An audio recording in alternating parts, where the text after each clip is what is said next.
I'm sure you worked on a farce here if you were here the entire season in 2002. Yeah.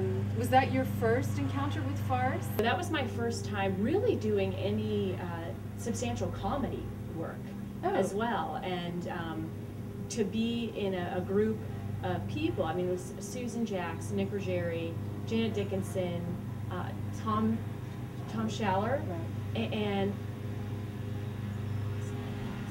no, that might be it. And Chris Fuller was also the male ingenue, and we were both new and kind of like, what are we doing?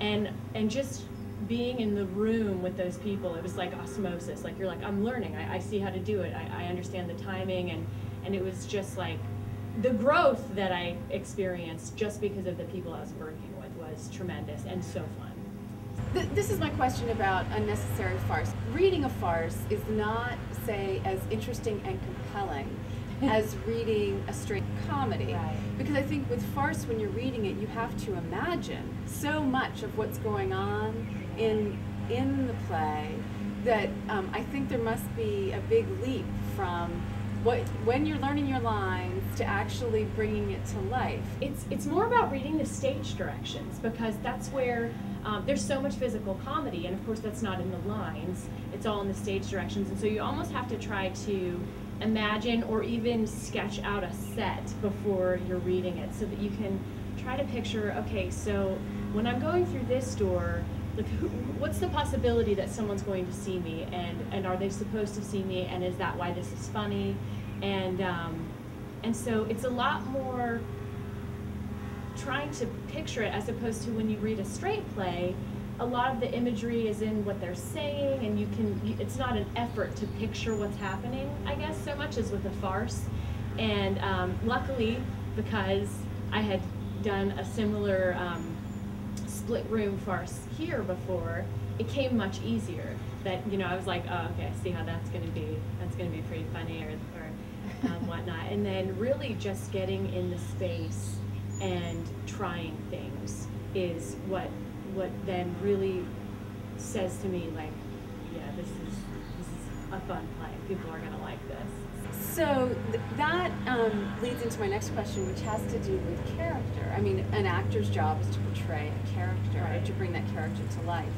How do you, when the dialogue isn't really conveying, it's the stage directions that are making the action happen, where do you find character in that? Luckily, there was a little description of my character that was so helpful. And then I also try to think about farce being a little larger than life, believable, but, you know, kind of zany. And so if I'm supposed to run between rooms, it's not going to be like Seana, the cross-country runner, running through rooms. It's someone who, you know, Billy, this cop that I play, is, her intentions are so good, and she just hasn't hit her stride. She's not very coordinated. She's kind of afraid of things, and so for me, the comedy is how hard she tries and just can't quite get there, but she doesn't give up, and she can also be distracted from her failures. You know, if she does something wrong, if she gets her gun going the wrong way, she's so childlike that that she puts her focus on one thing. And so if she's looking at her gun and thinking, oh, I didn't get this right, but something happens to distract her attention, all of a sudden she's not dwelling on this. She's on to the next thing. She's ready to be a cop again. And so for me, it was more like, what would this person move like? What would this person sound like? Because it has to be obvious to the audience that she's really trying. She really wants to be a cop. She just can't quite figure it out. Okay.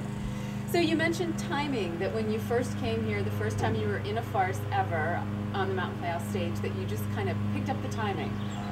Can you speak about comic timing? Because I know some people say that, oh, some actors, you hear this about people talking about movie actors, oh, that actor has no comic timing, or you know, just doesn't get it, or someone's so great at it. Can you talk about that in terms of an actor's perspective? Yeah, it's, and a lot of times what I rely on my director to tell me when, if I'm not quite getting it, because it can just be something really simple, like pausing too long or not enough before saying the next thing, before reacting, or or moving on to the next thing. And sometimes it's as simple as you're saying a funny line, but you don't have to be funny.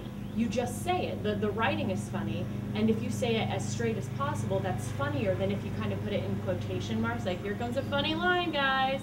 And that was kind of, I think it might be just a thing that you do when you're trying to learn how to act and how to especially do comedy, is you're trying to, instead of just letting the line be funny, you feel like it's your responsibility to let people know that here comes the funny, as opposed to just, you know, be true to the character, say the line, and it's gonna be funny.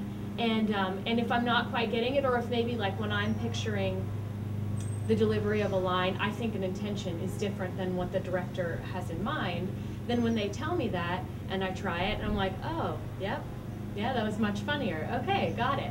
So it's kind of like teamwork, and you watch other people. Like Schaller is amazing at this, Tom Schaller, just like knowing how long to stare at someone when they've said something that's ridiculous, or how fast to say a line, how to move on the line or wait. It's all of these things that I don't know if there could be a book explaining how to do comedy, but when you watch somebody funny, you're like, okay, I'm gonna try this. I'm gonna see if I can, okay, 2-second pause, 1-second pause, we'll try them both. I'll let my director tell me which is which, and then eventually you just kind of feel it, like, I don't know, it becomes organic almost, that you just kind of know how long to wait and when not to wait. So for an actor, what is the best part of working on a farce, or at the Mountain Playhouse? What is the most challenging? What is the most interesting? What is the least interesting? The most challenging is that a lot of times in a farce there are overlapping dialogues. So you have 2 people in this room and 2 people in this room, and this person says a line, and then it's your turn, and then their reaction is over here, and you have to wait for that cue. And so the conversations on paper are not linear. So I'll ask a question of the person in the room with me, but he has to wait for the person next door to say something before he can answer me. And so memorizing that is very difficult, because you're memorizing cues that aren't your cues, really. And that's kind of challenging.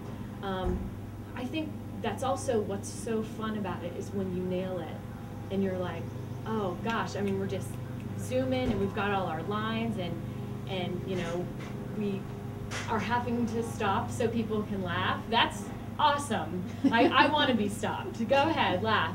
Well, anything else you want to talk about Unnecessary Farce, or the upcoming, anything you want to say about the upcoming production? It's so fun. I just think that, you know, you won't be disappointed. It's hilarious. And the cast is fantastic. Again, that's a reason that I love coming back. And ever since you know, when I was at Barter, I worked there full time, 50 weeks a year. And I would always check in on the Mountain Playhouse this season and be like, man, I really miss that place. I'd really like to go back. And then when we moved back to Pennsylvania, I was like, hey, I can go back. I can go to these auditions. And I'm so glad I did, because it's some old people, some new people.